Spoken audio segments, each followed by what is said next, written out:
Hi everyone, welcome back to my YouTube channel. ನಾನಿವತ್ತು ನಿಮಗೆ ಏನು ಹೇಳಲಿಕ್ಕೆ ಹೊರಟಿದ್ದೀನಿ ಅಂದರೆ, ವರಮಹಾಲಕ್ಷ್ಮಿಯ ಜನ್ಮ ರಹಸ್ಯದ ಸಂಪೂರ್ಣ ಕತೆ ಮತ್ತು ವರಮಹಾಲಕ್ಷ್ಮಿ ಹಬ್ಬವನ್ನು ನಾವು ಯಾವಾಗ ಸ್ಟಾರ್ಟ್ ಮಾಡಿದ್ವಿ, ಇದರ ಹಿನ್ನೆಲೆ ಏನು, ಯಾವಾಗ ಆರಂಭವಾಗಿತ್ತು ಅದನ್ನು ನಿಮಗೆ ತಿಳಿಸ್ಕೊಡ್ತೀನಿ. ಇದರಿಂದ ಏನೇನು ಪ್ರಯೋಜನಗಳು ಅಂತಲೂ ನಿಮಗೆ ತಿಳಿಸ್ಕೊಡ್ತೀನಿ. ಮೊದಲಿಗೆ ವರಮಹಾಲಕ್ಷ್ಮಿ ಜನ್ಮ ರಹಸ್ಯನ ನಾವು ತಿಳ್ಕೊಳ್ಳೋಣ. ಒಂದಾನೊಂದು ಕಾಲದಲ್ಲಿ ದೇವತೆಗಳು ಮತ್ತು ರಾಕ್ಷಸರು ಕ್ಷೀರಸಾಗರವನ್ನು ಮಾಡುತ್ತಿದ್ದರು. ಇಂತಹ ಸಮಯದಲ್ಲಿ ಈ ಮಥನದ ಸಂದರ್ಭದಲ್ಲಿ ಹಲವಾರು ಅಮೂಲ್ಯ ವಸ್ತುಗಳು ಮತ್ತು ದೇವತೆಗಳು ಉದಯಿಸಿದವು. ಅವರಲ್ಲಿ ಅತ್ಯಂತ ಸುಂದರವಾದವಳು ಮತ್ತು ಧನ, ಧಾನ್ಯ, ಐಶ್ವರ್ಯ, ಸಮೃದ್ಧಿಯ ದೇವತೆಯೇ ನಮ್ಮ ಮಹಾಲಕ್ಷ್ಮಿ. ಇದು ನಮ್ಮ ಮಹಾಲಕ್ಷ್ಮಿಯ ಜನ್ಮ ರಹಸ್ಯ.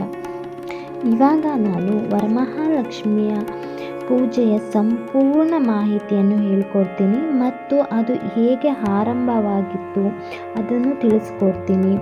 ಅದು ಯಾರಿಂದ ಆರಂಭವಾಯಿತು, ಯಾವಾಗ ಸ್ಟಾರ್ಟ್ ಆಯಿತು, ಅದೆಲ್ಲನೂ ನಿಮಗೆ ಸಂಪೂರ್ಣವಾಗಿ ನಾನು ಇವಾಗ ತಿಳಿಸ್ಕೊಡ್ತೀನಿ ಈ ವಿಡಿಯೋದಲ್ಲಿ. ಏನಂದರೆ, ಒಂದಾನೊಂದು ಕಾಲದಲ್ಲಿ ಮಗಧ ದೇಶದಲ್ಲಿ ಚಾರುಮತಿ ಎಂಬ ಪತಿವ್ರತೆ ಮಹಿಳೆ ಇದ್ದಳು. ಅವಳು ತನ್ನ ಗಂಡನಿಗೆ ಮತ್ತು ತನ್ನ ಕುಟುಂಬದವರಿಗೆ ಅತ್ಯಂತ ಪ್ರೀತಿಯಿಂದ ಸೇವೆ ಮಾಡುತ್ತಿದ್ದಳು ಮತ್ತು ಅವರಿಬ್ಬರು ತುಂಬ ಅನ್ಯೋನ್ಯವಾಗಿಯೂ ಇದ್ದರು. ಚಾರುಮತಿಯು ಯಾವಾಗಲೂ ದೈವಭಕ್ತಿ ಮತ್ತು ಪೂಜೆ ಪುರಸ್ಕಾರಗಳನ್ನು ತುಂಬ ಮಾಡುತ್ತಿದ್ದಳು. ಹೀಗೆ ಇರುವಾಗ ಒಂದು ದಿನ ರಾತ್ರಿ ಅವಳಿಗೆ ಒಂದು ಕನಸು ಬೀಳುತ್ತದೆ. ಆ ಕನಸಿನಲ್ಲಿ ಏನೆಂದರೆ, ಸಾಕ್ಷಾತ್ ಮಹಾಲಕ್ಷ್ಮಿ ಕನಸಿನಲ್ಲಿ ಬಂದು, ನೀನು ಬಹಳ ನಿಷ್ಠೆಯಿಂದ ಇರುವೆ, ನಿನ್ನ ಧರ್ಮ ಪಾಲನೆಗೆ ನನಗೆ ತುಂಬ ಸಂತೋಷವಾಗಿದೆ.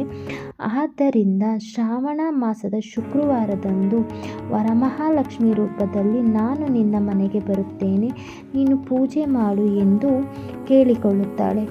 ಮತ್ತು ನಿನಗೆ ನಾನು ಆಯಸ್ಸು, ಸಂಪತ್ತು, ಆರೋಗ್ಯ ಎಲ್ಲವನ್ನೂ ನೀಡುತ್ತೇನೆ ಎಂದು ಹೇಳುತ್ತಾಳೆ. ಅದಾದ ನಂತರ ಚಾರುಮತಿ ಬೆಳಗ್ಗೆ ಎದ್ದ ತಕ್ಷಣ ತನ್ನ ಮನೆಯವರಿಗೆ ಮತ್ತು ತನ್ನ ಗಂಡನಿಗೂ ಈ ವಿಷಯವನ್ನು ತಿಳಿಸುತ್ತಾಳೆ. ಎಲ್ಲರೂ ಸಂತೋಷದಿಂದ ಅವಳೊಂದಿಗೆ ಈ ಪೂಜೆ ತಯಾರು ಮಾಡುತ್ತಾರೆ.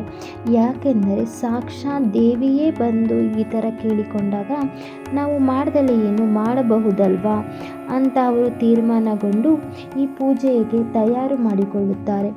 ದೇವಿಗೆ ಕಮಲದ ಹೂಗಳು, ತಂಬಿದ ಹಣ್ಣು, ನೆಲದ ಬಿತ್ತನೆಗಳು, ಹೂವಿನ ಪೂಜೆ, ಕೈಯಲ್ಲಿ ಕಂಕಣವನ್ನು ಕಟ್ಟಿಕೊಂಡು ಇತ್ಯಾದಿಗಳೊಂದಿಗೆ ಭಕ್ತಿಯಿಂದ ಪೂಜೆ ಮಾಡುತ್ತಾರೆ. ಈ ಪೂಜೆಯಿಂದ ಅವಳ ಮನೆಯಲ್ಲಿ ಅಲ್ಲ, ಚಾರುಮತಿಯ ಊರಿನ ಎಲ್ಲ ಮನೆಗಳಲ್ಲೂ ಸಂಪತ್ತು, ಆರೋಗ್ಯ, ಐಶ್ವರ್ಯ ಹೆಚ್ಚಿಸುತ್ತದೆ. ಈ ವೃತ್ತಾಂತ ಕೇಳಿದ ಬೇರೆ ಊರಿನವರು ಈ ಪೂಜೆಯನ್ನು ಕೈಗೊಂಡು ಮಹಾಲಕ್ಷ್ಮಿಯನ್ನು ಭಕ್ತಿಯಿಂದ ಆರಾಧಿಸುತ್ತಾರೆ. ಲೋಕದಲ್ಲಿ ಯಾರು ವರಮಹಾಲಕ್ಷ್ಮಿಯನ್ನು ಪೂಜಿಸುವವರೋ ಅವರು ಸಕಲ ಸರ್ವಧನವನ್ನು ಪಡೆಯುವರು ಎಂದು ಮಹಾದೇವನು ಪಾರ್ವತೀ ದೇವಿಗೆ ಹೇಳುತ್ತಾರೆ. ಆಗ ಪಾರ್ವತೀ ದೇವಿಯು ಶಿವನನ್ನು ಕುರಿತು ವ್ರತದ ವಿಧಿವಿಧಾನಗಳನ್ನು ಕೇಳುತ್ತಾರೆ.